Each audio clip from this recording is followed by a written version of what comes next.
you get when you combine two childhood friends who have never grown up, have an unhealthy competitive streak, and always think they're the funniest people in the room? You get the Unfunniest Podcast! 5, 4, 3, 2, 1.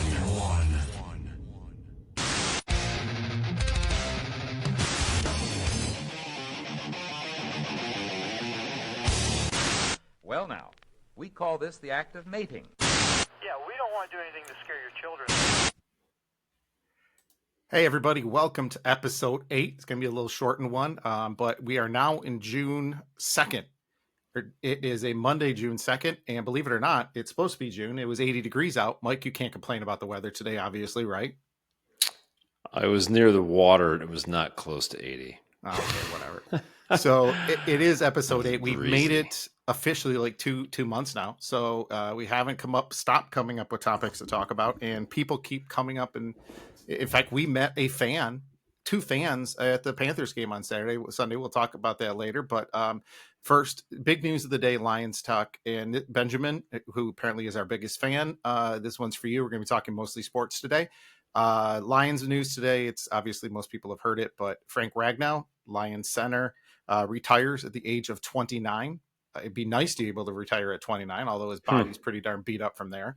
But Ragnow, honestly, I was going back through the years and me being an old lineman and coach, everything else.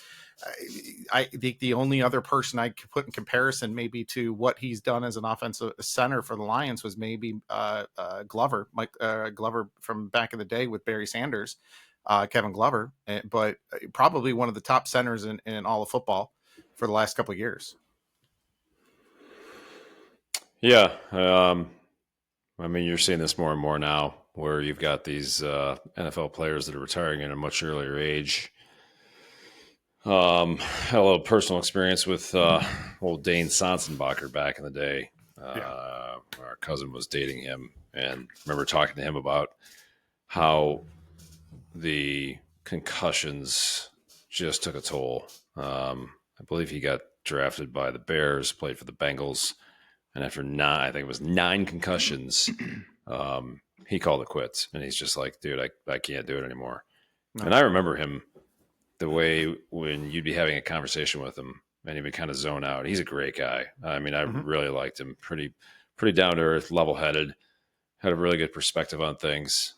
He's gone on to a career in broadcasting, local media in Toledo, but he was pretty cool. But you could definitely tell there were certain times where the concussions absolutely had an effect on him. And he'd kind of zone off. He would admit it. He said, his short-term memory at times was certainly not where it needed to be. But, I give him credit. I mean, he just got to a certain point. He's like, I'm not doing this anymore. I'm assuming Ragnow, and I don't know how many concussions he had, if he had any concussions, whatever. But, again, I think these these men are getting to a point of, hey, longevity of life, quality of life, whatever it might be, we got to get to a certain point. I mean, I would assume most of them have made more money than they ever thought or dreamed of. Mm-hmm. And, so, you give them credit, right? It kind of reminds me of TJ Lang. I mean, he had several concussions throughout his career. And I think it was either one of his last ones, if not his last. I mean, the guy was walking off the field crying. I mean, that's pretty scary. The thing with Ragnow, from what I've read, I think is something to do. I think it's his big toe or something, where essentially it's just dead. The nerves are so shot, the turf toe on there is so messed up with everything. It's so his feet are just messed up, but yeah, I mean, he just signed that big contract a couple years ago, so he's probably $40 million in earnings after everything's said and done. Hopefully, got 10-15 million in the bank. You could live comfortably the rest of your life, obviously, with that. But concussions, I've talked about both you guys before too. That I know that I've been diagnosed with 9. But when I talked to a neurologist and said the years that I played, everything else, she said the number realistically is probably 200 is the number of concussions I probably had. Well, that explains a lot. You're an idiot. It does. No. It does. Yeah, absolutely. But no, you sit there and you worry about it all the time. About you seriously had 9? I've been knocked out cold 9 times. Wow. Not necessarily didn't through know that. football. One was on a wave runner in the middle of Lake St. Clair. One was I did it twice in one day playing hockey at Western. My very first concussion ever was when I was in fourth grade when I was playing football for the first time, and I wouldn't hit the kid in front of me. And the coach picked me up and kind of threw me into the player, player in front of me, went helmet to helmet, and I was knocked out cold. Of course, that coach is still part of my life today as my dad, but I don't hold any bad grudges against him for that, obviously. But those little things of they mount up, and every time you get your head knocked, or every time I can't remember something, is it the ADD? Is it getting old? What is it? So it's a scary thing these days. Well, I'm sure Ragnow, the naysayers are going to be out there. They're going to go, "Oh, turf toe." Okay, well, until you're actually in a position where you're on a field and you're pushing off with either your left or your right foot, and you are 100% dependent upon pushing off with either foot, you have no idea. So again, I think he'll probably, if that comes up, people are like, "Oh, well, power through it." You're an NFL football player. Same thing. The NBA. I don't remember who it was a couple of weeks ago. Was it Brunson was having a problem with one of his? I don't remember. Anyways. You got to look at it and think to yourself, okay, you're planting. I don't care what toe it is, big toe, middle toe, whatever, pinky toe. You can't push off. I mean, and if like you said, if your toe is quote unquote dead, you can't play anymore. I mean, it's just that simple. So, you got to put things in perspective. But again, I'll say I think if Ragnow got to a point and he just figured quality of life, family. I'm 29. I've made more money than I have any idea what to do with, and it's time to step away. So I give him a lot of credit for that. The guy deserves it. I mean, he's been a lot through the Detroit Lions organization by far. Yep. So it's good to see him have some success in the end. Well, if you ever get a chance, go to his YouTube page. He's got some funny YouTube. He actually took Jared Goff fishing one day on Lake St. Clair. I saw that one. That is funny. He launched. Ragnow did? Yeah. Oh yeah, he's basically claimed that he's probably never going to move out of here because he claims this is the best fishing and the best boating area in the area. Lex, thank you. Oh, and there, Jimmy's got disco lights over there. Yeah. He's a huge outdoorsman, huge everything else, and so he loves it here. But you talk about and why it's important. I think he had to have given the Lions a little heads up with this because center, and Mike, obviously you were a quarterback, you know this, but to me being in center is to me is one of the most stressful positions on the field. And the reason I say that is not only you're the quarterback of that offensive line, you're calling out, and most times you're calling out protections, you're calling out what's going on, you're making sure the other four guys in the O-line are doing what they need to do. You're having to change, especially in the NFL, having to notice any stunts, any changes, any blitzes coming up. Then you got to remember the snap count. You got to remember what's going on there. You have to make sure if there's any changes, what's going to happen. And then typically center to quarterback. Typically centers are the smaller of those three offensive line positions, those five offensive line positions. Well, they have to be more agile too. Yeah, exactly. And not only you got to do all that, but you're also got to snap in a fraction of a second. You got a guy trying to rip your head off. So all of those factors combined, you're getting nailed every single play. They got Lions right now. The only center that they've got, I think, listed technically would be Graham Glasgow. From Michigan, who to me, Glasgow is a great offensive line. He's a good offensive lineman, but he is a great backup offensive lineman. He can play all just five put Sewell in there. Well, did that affect? Kidding. Everyone's been talking today because in the OTAs in the last week or so, the Lions draft pick out of Georgia, Tate Ratledge, he basically has been filling in at center. He's been taking the number one reps at center. Everyone in the Lions and everybody in the NFL, you always have to learn other positions. You never know when you're going to, especially the Lions, everybody plays every position in the offensive line. So they want to make sure everyone's doing that. But, leads me to believe, I think the Lions knew about this a while ago. And this is now. They had to have. Yeah. You're not gonna screw the team over in the last minute and just say, You think so, though? I mean, you think you would have waited that long? I mean, my guess is he went to start, I know he wasn't at OTAs, but, he probably just tried and just didn't have it in him. Like, I can't do this. Well, that's what I was going to say, too. I thought maybe he had the thought of trying OTAs, had a couple setbacks, whatever it might be, and then just decided, okay, that's enough. I'm not going to do this. Yeah, So. it very well could be. I mean, we can't read his mind, but obviously with Ratledge in there, good thing everyone, thanks to Crunch Time Sports, who actually listed, heard some interviews, Jeff Iafrate did with some of the news guys from down in Georgia. He was the backup, Tate Ratledge was the backup. Tate Ratledge. Yeah, he was the backup center for Georgia all those years as well. So used to that and kind of how everything works through there. But that being said, we got that. But there was another football game downtown on Saturday who apparently had some star-studded people on the sidelines. I believe that was the Michigan Panthers. And who else was there but everybody's Ethiopia's favorite podcast, the Unfunniest Podcast, was there broadcasting live. Jimmy? We were there live. Tell me your experience. It was a good experience. It was cool. I mean, just walking through behind all the behind the scenes and walking down that tunnel. I mean, I kind of got chills, and I wasn't even close to playing. But no, it was cool just thinking about, what the players are thinking coming out of there with 50,000 plus screaming. Yeah. Obviously, there weren't 50,000 plus there, but no, they had a pretty good crowd. 16,000 just over. I mean, is that what it was? Yeah. Was that the announced crowd? 16? I think near 17. It was the largest announced crowd since they've been back to Detroit. I mean, just walking through the concourse when a big play happened for the Panthers. I mean, it was pretty incredible, like how loud that place got. Oh, it was really incredible. Yeah. Yeah.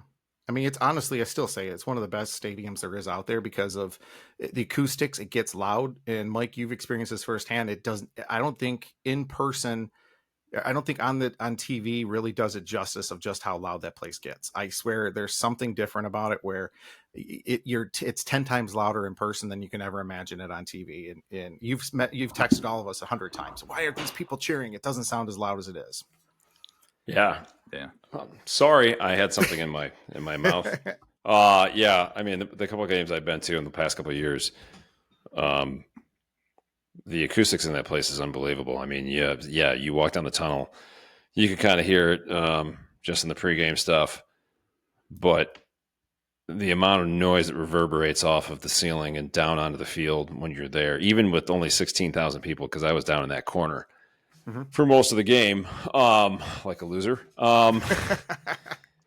But even when the Panthers would make a play, I mean, it was pretty awesome just to hear it the way it was. Yeah, I was pretty impressed. Again, Jimmy sent me a picture of myself walking down the tunnel. Yeah, I told him to turn around. You forgot your pass. This is actually pretty cool. Hold on, I got to bring this up because you guys want to see this. And one of the cool things too, while Mike's getting that, is we got a chance to really interact with some of the players there this time during this game. Whether it was the kicker for Houston, that's pretty sweet. There it is.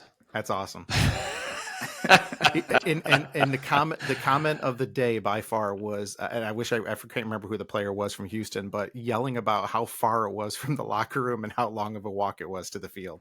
He goes, "I need a golf cart."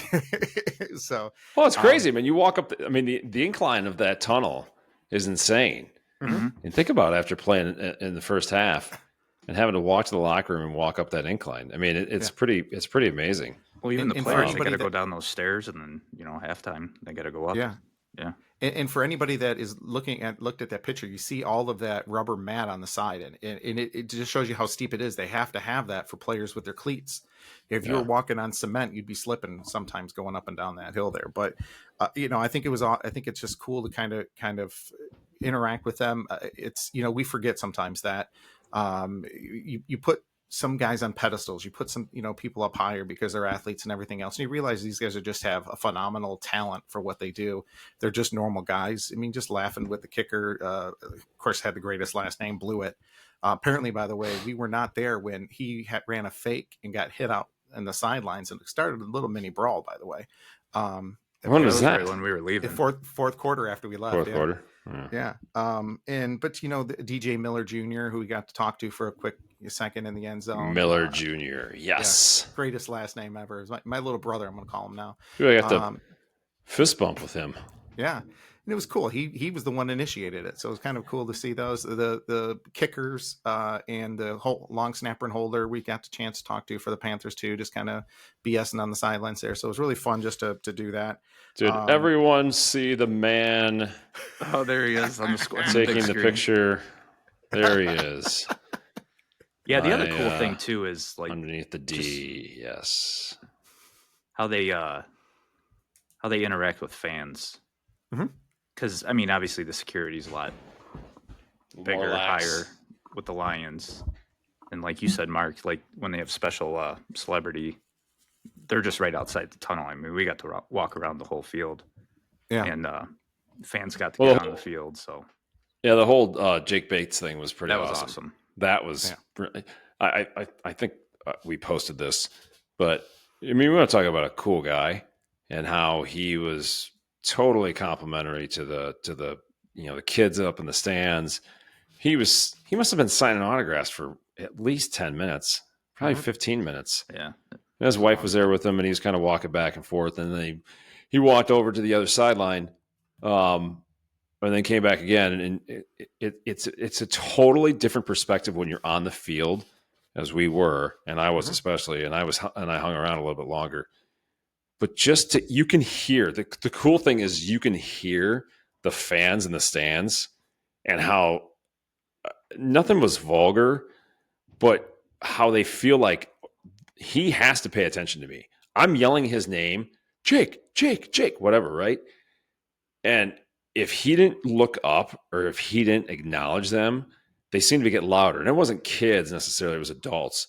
And I thought that was pretty interesting. Again, there was nothing vulgar, but it was almost like these adult men are in the crowd and they're yelling for Jake Bates. And if he didn't acknowledge them, they got louder. Mm-hmm. And even during the course of the game, not at Jake Bates, but being in that corner, being on the field, and just being able in a peripheral way to be able to hear the fans either go after the referees. I mean, we're talking about the Michigan Panthers. We're talking about the UFL, and I get it. There's some passionate fans out there, but some of the guys that were. Again, I didn't hear anything vulgar, but they're yelling at the referees like, what are you looking at? It to me, it was pretty astonishing. And you just get a completely different perspective being on the field. So you can kind of put yourself in the role of a player, of a referee, of a coach, just walking over the course of a game and hearing in the background. And I'm sure, listen, as you're a professional athlete, you grow up, you mature, you're able to focus that stuff out, right? You zone it out for that matter. But again, just to have that experience of being on the field and hearing just the little tidbits that happen during the course of a game, it's crazy to me. And how, as a professional athlete or as a professional football coach or as a referee, you really do have to focus. You have to tone those words, whoever's yelling at you, you have to tone that out. And it's pretty remarkable to me how these guys are able to do it. Some can't because you see it, right? But most do. So that's something that, and I'm sure there's plenty of courses and teachings that these guys have to go to, both about ethics and then obviously stuff like that too. So, just again, gives you a little perspective as to what these guys go through. We talked about it a few times. It's insane how bright it is on the field. Oh yeah. That's a great point, Jim. How do these players pick up the ball? I mean, incredible. It got better when you were in the end zone, but when you're on the sidelines. That is a professional indoor dome stadium. And Mark, you and I were talking, and I said, as we were watching them warm up on the sideline, it was pretty remarkable to me how the quarterback would make a pass. You would see it in the lights, and then the ball would start to descend through the part of the stadium where it was dark, and you would almost lose the ball. Again, I'm sure over the course of the game, and I think you made the comment of, okay, these guys learn how to adjust to it, but that's another thing that you have a real appreciation for when you're down there. It's incredible to me how bright it is. It's like playing in the sun, basically, and then you lose the ball, and then all of a sudden there it is again. So there's so many different aspects of how that lighting plays with your eyes, especially for receivers. Obviously, quarterback doesn't have to worry about it as much, but the wide receivers and how they have to pick up the ball and how they have to adjust to that, whether it's an outdoor stadium or an indoor stadium, Ford Field, how bright those lights were. It's crazy to me. So, You talked about fan interactions. You talk about how interesting things were like that. The thing that still gives me goosebumps, and I was at Western, and we played at Michigan State. It tells you how long ago this was. It was when Nick Saban Taking my was jacket off. Sorry. Should play stripping music for you right now, Ward. Where's Kathy? We were there when Nick Saban was still a coach. First off, incredible, almost a fight in between the teams in the tunnel. Our coach is poking at Saban. He's yelling at our coach back and forth. We took the field. I don't care how many people cheer for you. It's an amazing thing. But when we ran out to hear 85,000 people booing you and just screaming at you, that to me was amazing just to hear that. It was totally awesome. And same thing, you got all those people there, and to be on the sidelines as many games as I was at Western, it's awesome just to see that. And the cool thing too, I think you mentioned it, Mike, and Jimmy, you saw it too. The one thing you can't explain to people at all until you are down there is the speed that every one of those guys have. Yeah. And it is incredible. And we went to a couple of years ago, Carter, myself, and Kathy, we went to the Western Michigan Northwestern game in Chicago, and we had front row seats towards the right behind Western's bench. And Kathy still today talks about it. She goes, I never realized just how loud it was and how hard they hit, and the sounds that you could hear the air coming out of their lungs sometimes when they get hit so hard. It's a violent game. It's a tough game, and I'm glad we played it, and I'm kind of glad that Carter didn't want to play and Charlotte's not going to play. So as much as I love it, it's not for the faint of heart in a lot of cases. Well, even when we were in that corner and we were about to go live on that broadcast, and your younger brother Miller Jr. caught that fade pattern right in the corner and came over to me and fist bumped me. Even then, looking back, you can look up again, see the ball, lose the ball, he catches the ball 2 feet in, and he comes flying at me. He came in hot. He came in hot, is exactly I thought he was right. going to take us out at one point. I did too. So that's why I kind of fist bumped, and he was so cool. He just interacted with all three of us while we were down there in that corner. But again, exactly what you just said. You can speak to the level of speed that it actually is. And that's just when I was in that corner, And that's just him warming up. Yeah, right, exactly. And even when I was down in that corner, and again watching that game, and what you just said, Mark, the level of speed that's happening, and this is the UFL. This is not the NFL, and I'm not saying it's probably is a huge pullback from the NFL speed, but just putting that into perspective and seeing the speed of the game being in that corner, field level, is incredible. It's just incredible. And you just get this level of respect for what these guys go through. And again, I'll give another shout out to, guys like Jake Bates and anybody else on this UFL, these squads. I mean, how they interacted with fans and just try to bring the fans into the game. I mean, when we were over doing that live broadcast, I turned around right after we were done, and I don't remember who it was. He was playing catch. He was playing catch with the kids that were behind the ropes, with the kids playing catch with the football. That kind of stuff. Those kids are going to remember that the rest of their lives. Yeah, and that's what we need. I mean, and I'm not saying the Lions are able to do that. The Lions, we talked about this when we were there. That place has to be on lockdown, right? Because then it's raised to another level. What I talked about, those fans in the stands yelling what they were yelling, take that and probably exacerbate it by who knows how many times at an NFL game, right? At an NFL stadium. So they do have to obviously keep that into check. The security is 5 times what it was. But, like I said, to be able to have that fan interaction, get those kids. And that's what I mean, those kids are going to grow up fans of the UFL, obviously the NFL, football in general. And as the safety measures continue to make things better and better with helmets, concussion protocol, whatever, but to get these kids interested in football and get them playing the game of football going forward, I think the UFL is doing just that. It's continuing to bring fan interest, to bring these kids into the game, to get them interested. So what else those kids are going to remember for the rest of their lives? Oh no, Mike Ward giving them a high five. Mike Ward high-fiving them, and Jim Ward high-fiving them. If you guys haven't seen it, watched the video. Dude, that was it's pretty awesome. Yeah, that was pretty cool. Then you got me going behind you. Yeah, you were behind me, and so even Bobby said to me, he's like, "Dad, you guys look like you were celebrities. Like those kids were actually." And you know what? Again, I think we probably Bobby even said he's like, do they know who you guys are? No. Mike I said it a couple weeks ago. I talked about a joke about who wants Mark's autograph, but the guys with the baseball team I was with, they're like, they don't care. Kids don't care.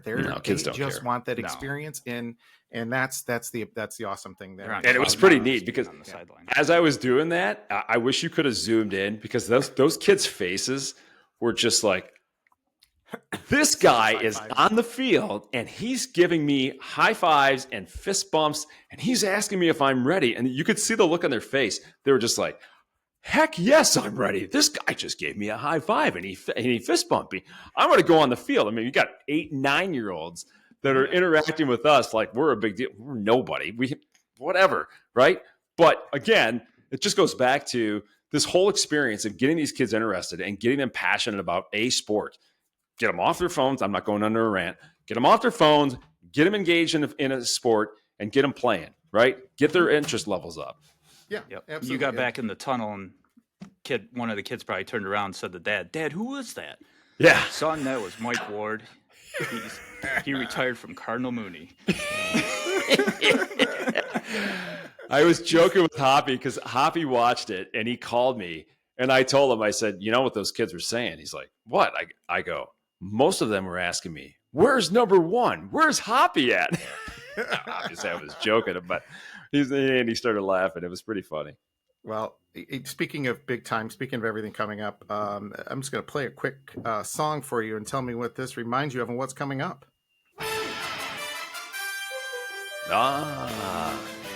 Exactly. Yes. Round Ball Rock. Starks. So, Mark Price. Now let's talk about something coming up here. We got 2 championship series. The first one we'll talk about, obviously, starts on Wednesday. It is going to be the NHL Finals. We have the Florida Panthers and the Edmonton Oilers. This is going to be a rematch. Did Jim Jim take a break right now, or is he? Jim has used the restroom. All right, he couldn't hold it. You forgot to. We forgot. He might be my younger brother. I would think so, but we can't do that until we have. He's Mr. Short-Term bladder control. Sorry. This is what you got to have. Gotta go to bathroom, gotta go to bathroom, gotta go to bathroom, gotta go to bathroom, gotta go to bathroom, gotta go to bathroom, gotta go to bathroom, gotta go to bathroom, gotta go to bathroom, gotta go to bathroom, gotta go. All right. Beautiful. So, Mike, you and I will start. Let's talk about the Jim is back. The series. Thank you, Jim. Did you go to the bathroom? Did everything come out okay? Everything's good.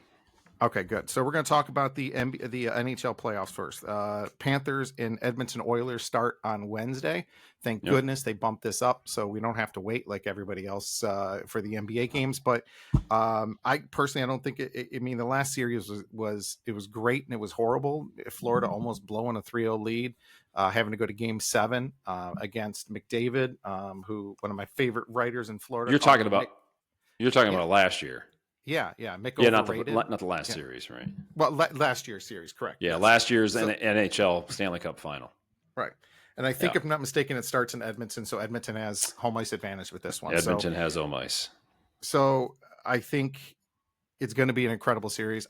To me, I think it's going to go 6 games, and I think Edmonton's going to win, and I think McDavid's going to solidify himself as that next great player. He's going to take that torch from Ovechkin, I think, in the end. But I think that's what's going to happen is Edmonton in 6. I think this series goes 7. I really do. I think you've got this. These are 2 freight trains headed at each other. Both teams are at the absolute top of their game. I think Tkachuk, while he hasn't scored a lot of points up to this point, his involvement. He hasn't scored a lot of goals. His point count total, though, is pretty remarkable. He's getting other people involved. He's being the one of the Broad Street bullies, right? Whatever. It's an old cliche, but he's mucking it up. He's creating space. He's creating plays.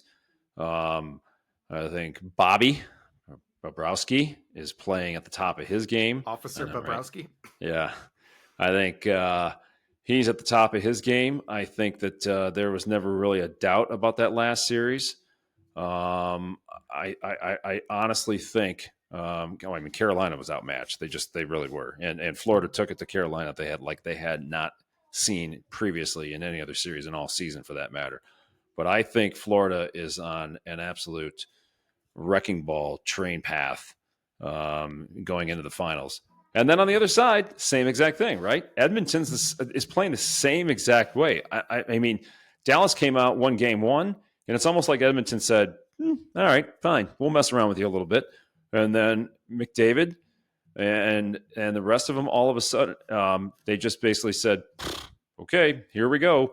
So that's why I think that this will probably be one of the best NHL Stanley Cup finals in a long, long time. It's going to be a physical series. Oh, yeah. It's going to be a really physical series.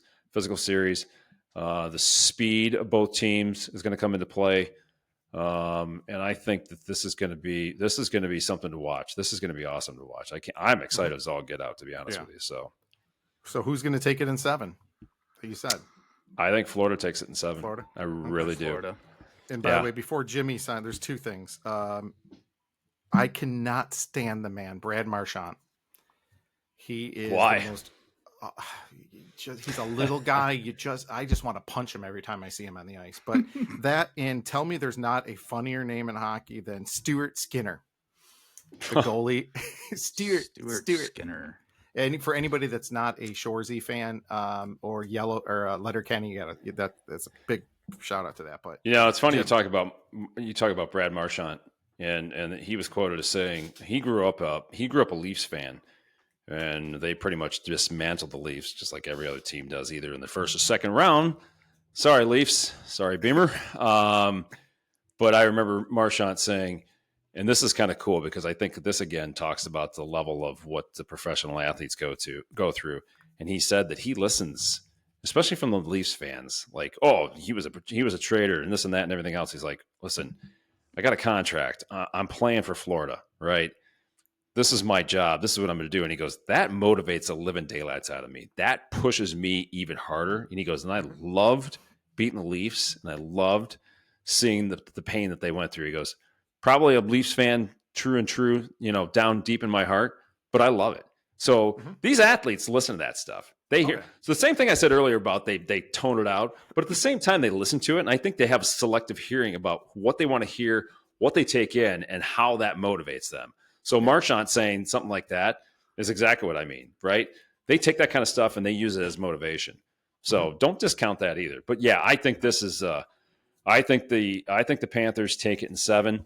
I think they probably look at last year and say, hey, we were up 3-0. We let them come all the way back into Game 7. We had to put them away in Game 7 and win our first Stanley Cup. I don't know why I like the Panthers. I don't know. It's probably because I've been there. I've been to probably at least 3 or 4 games. It's a cool arena. It's Florida. It's really that's all where Mike wants to go. Yeah, it's Florida, right? I mean, you're talking about probably 12, 14 years ago when I first started, going to games down there. And we'd go to Land and Sea had a suite. And I don't know. It endeared me to the whole thing. So, all right, if Mike I have and to I, root for anybody.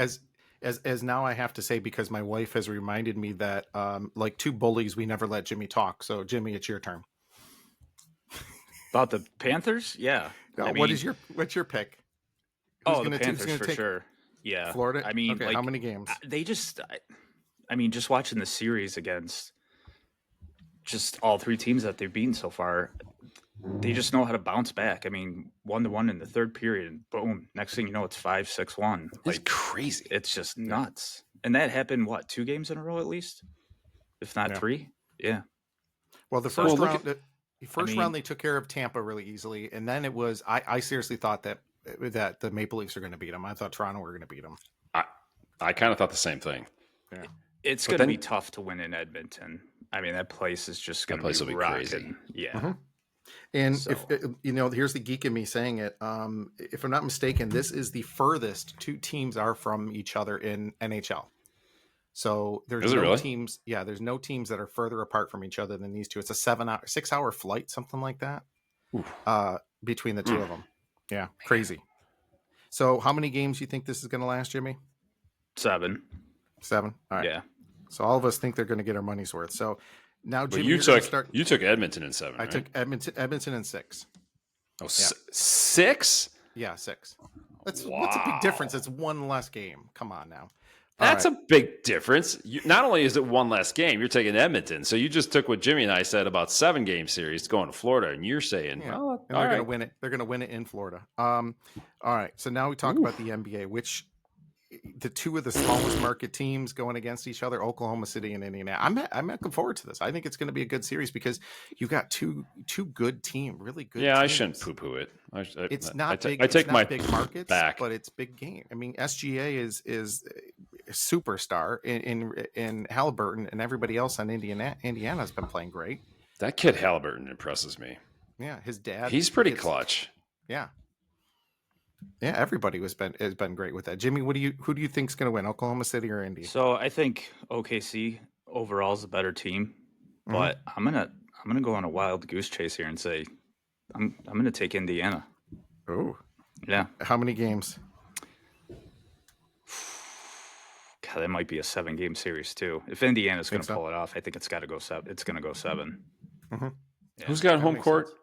Sorry, Oklahoma City. Okay. Oklahoma City had the best record, in basketball this year. Is it my turn? Yeah. I'm gonna do the same. I'm saying Indians. I'm saying them in 7. Please, for the love of God, don't wear those stupid jerseys that say Indy and like fluorescent yellow, blue. Come on, man. I'm going to be the outcast here because I think there's nobody going to touch Oklahoma City, and I think they're going to take it in 5. 5. I think it's going to be Miller a gentleman's out sweep. on a limb. Man, I think so. I'm going to go crazy here. I'm not going to say it's. I mean, I just think they're that good. I just don't as good as Indy is too. I just don't. Yeah, I don't think it's going to happen. And not saying that 5. this is going to. Yeah, not saying it's going to be this, Miller. This is not a rant. No, I've quick game completely, but it's not really a rant of mine. But I think there's someone else here maybe that does do rants. And hold on for 1 second. That might get ready. It's time for everyone's favorite segment, Mike's Rant of the Week. And now, here is Mike with his rant. Thank you, Catherine. Once again, with that lovely... It's Kathleen. What? Is it Kathleen? Kathleen, yes. Kathleen, I stand corrected in my mispronunciation of your name. My sincere apologies. The voice, once again, threw me off. My rant of the week... What? I knew that. What? Thanks, Kathleen, by the way, for sticking up for me. Yeah, thank you, These two Kathleen. guys just like to hear each other talk, so Kathy, I like to Kathleen, hear them talk too. Katie, Catherine. Anyways, your rant, sorry. Yeah. Anyways, my rant this week goes along the lines of, I suppose I should, once again, I find myself every week say this. I will preface this by saying, yes, I realize the cannabis industry is legal in this state, is also legal in Ohio. You people are certainly free to do what you want with your lives. But my God, for the love of everything that is holy, walking through grocery stores, walking through party stores, gas stations, I feel as if some people are bathing in cannabis. Mm-hmm. It literally blows you back off of your feet, and you say to yourself, I believe I just got a contact buzz. I don't know how some of these people leave their homes smelling like this. Clearly, despite it being against the law, it's the same offense as a DUI, driving while you are under the influence of any type of drug is illegal. You can also smell it while you're driving. So, again, it's legal. Everyone's entitled to their own, the way they can do things. But I, for one, am very disgruntled at having to smell said cannabis in the air everywhere I go. Please take a shower and or do it in the comforts of your own home, and then refrain from doing said things in public. I'm going to back you 100% on this, even though I need that for my nerve pain and everything. Yes. I don't smoke. I can't stand that smell. I hate when I have to go in and look. It's just you definitely tell the smell. It's not like you're going to be losing anything when it comes to that. Yeah. So I got to be careful here. I'm just going to say the industry I work in, there's a lot of that. Yep. It's an industry that necessarily maybe shouldn't be. It's mind-boggling. So yeah. No judgment. No, we're not passing judgment. No. It is legal. I know people that take it to help sleep and yes, right. No judgment at all. No judgment. I just wish some people would take a shower before they go in public. Please take a shower before you go and shop for your groceries. For the love of Pete. Holy moly. We mentioned you're going to keep it. Go ahead. No, I was going to say that the whole driving thing. I mean, seriously, you have to do it while you're driving? Why? I just... Okay, again, old man yelling at clouds. I have a hard time. Michael, I agree with you on this one. I think many people are going to agree with you. And as I'm looking down quickly, I'm seeing our Detroit Tigers have a 10-0 lead over the White Sox. The MLB league leading. Every time they lose a couple of games like they did to the Guardians, I'm thinking, okay, they're going to come back down there. They'll lose more series. No, they just win 7 straight. They win 6 straight. It is mind-boggling that what they're doing right now. And I just, even if they're hitting trash cans, I don't care what they're doing. They're still the best team in baseball, but it's a short week. We talked about it. So we're going to give you guys your time back, 40 minutes. We said 30 minutes. Hold on a minute. What's up? Well, I want to go back to the NHL and the NBA. Stanley Cup final. It's not finals. It's not plurals. It's NBA or NHL final. Stanley Cup final versus the NBA finals. I'd like to share a video of which I saw. Hold on a minute. Here we go with my technical difficulties. I got to share my screen. So this is the NHL versus the NBA. And I thought this was really good. So check this out. You ready? Here we go. Oops. Oh, yeah.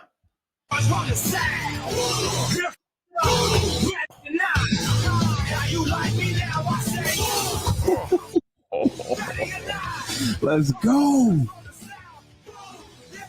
Wow. Boys.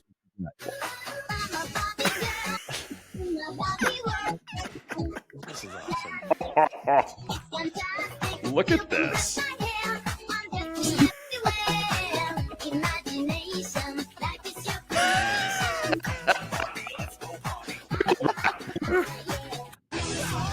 Can you ever in a million years see Jordan doing that? No.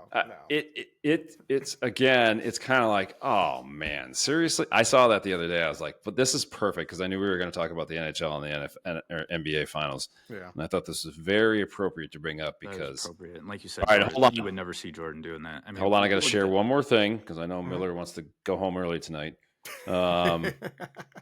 This is Enter Sandman at Vatek. This is nothing short of incredible. I love this. Yeah. Dude, if I can replicate this at any sporting event that I'm announcing, PA announcing, whatever, I'm going to make it my life goal. So let me share my screen. That's awesome.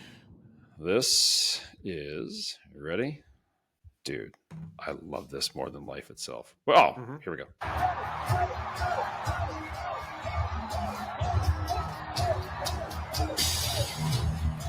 Oh, this is when they actually played there. Goodness. Oh, man. Dude, can you imagine that? I can't. But yes, it gives me goosebumps hearing it. So speaking of goosebumps, and I think.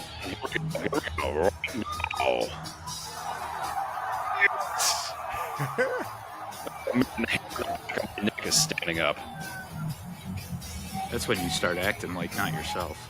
Dude. No. He's going nuts. Incredible. Yeah. Well, speaking of incredible. Got locked in now, laser focus. There we go.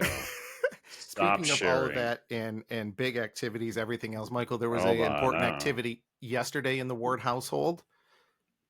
What happened yesterday? Oh man, my little baby. My baby. She graduated. Jim was there. I can't believe I didn't shed a tear. I don't know if I should admit that or not, but I found I checked on you a few times. It was almost surreal. It's almost like I had an out-of-body experience. I don't know how to explain it. I'm sitting in that seat. Jimmy's to my left. The rest of the fam's to my right. And I found myself, like, seriously having an out-of-body experience. Like, there's no way my baby girl is graduating. There's no way she's up on that stage. And I found myself staring at her in just like this awe. I guess that's the best way to describe it. And Becky said something to me a couple days ago. She goes, what do you think? And I go, honestly, I've been trying to not think about it. I've been trying to put it out of my head.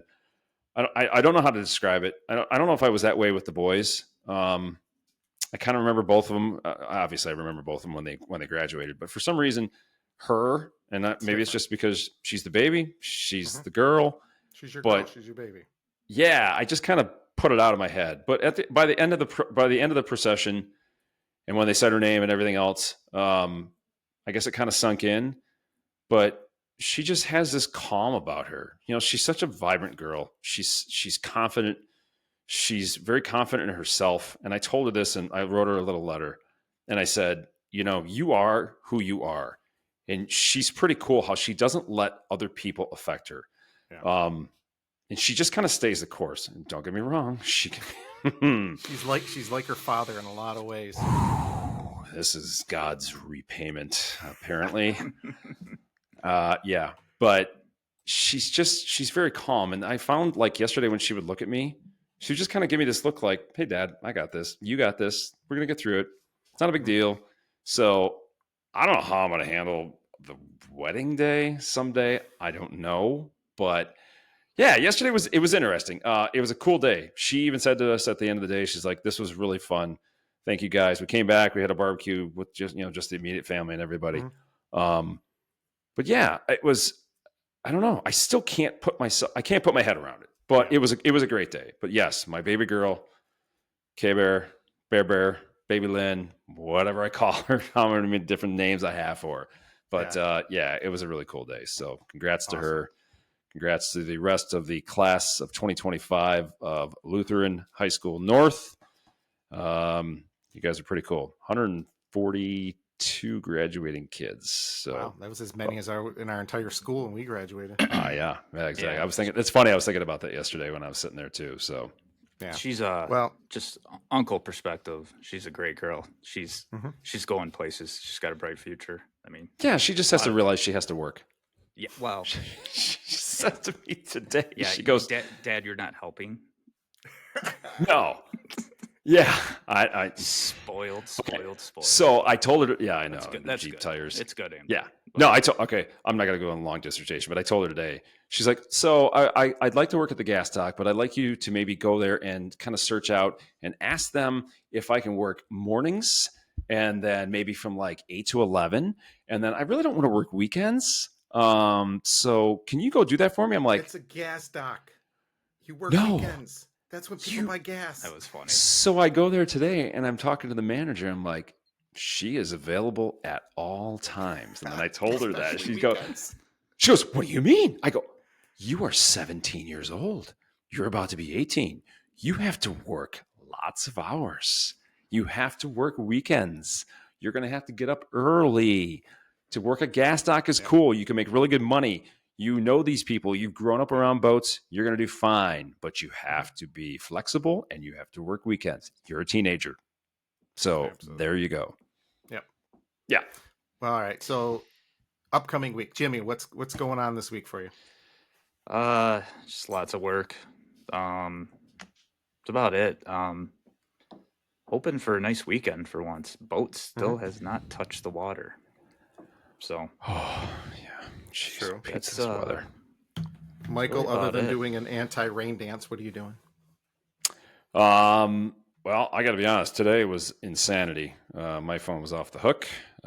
Despite some of the weather over the weekend, we were able to salvage. Yesterday was pretty decent. I think people are looking at the forecast, and people are going to just finally go, enough's enough. We're going to go boating. So that should be good. Yeah, there's a lot of activity.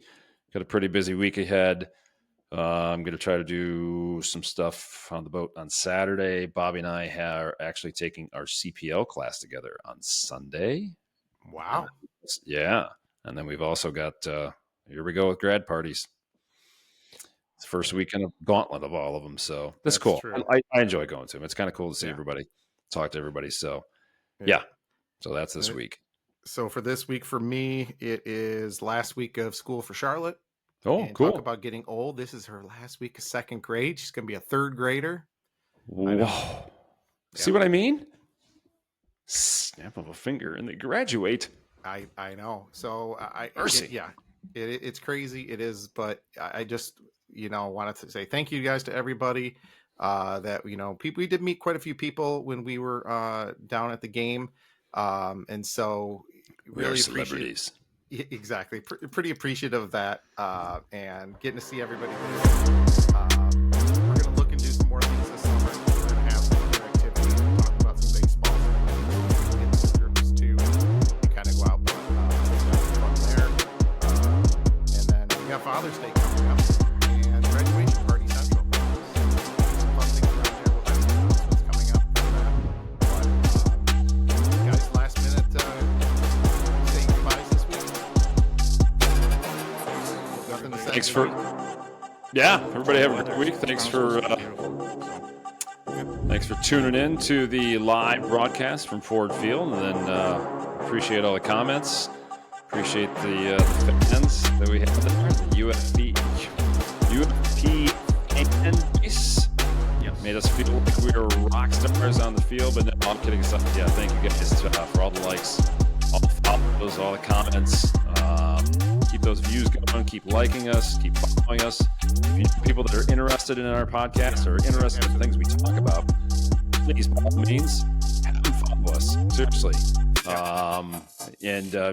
Listen, send us ideas, things that you guys want to talk about. I mean, content's key, but if there's things that you think are worthwhile of for us discussing, something you're passionate about, we'll review it, talk about it, and then you never know. You could be a guest appearance on the UFP. Yeah, and we promise to let Jimmy talk. Other than when I just cut him off. Yeah, just let me talk. I mean, I was just gonna say, if anybody out there is looking for a high five or a fist pump from the Mike Ward, just message us and we'll make it happen. Live appearance, graduation party. You need them there. You want an introduction? Brisses, Mike announce you. We're good to go.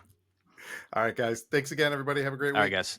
Have a good week. See ya. See ya.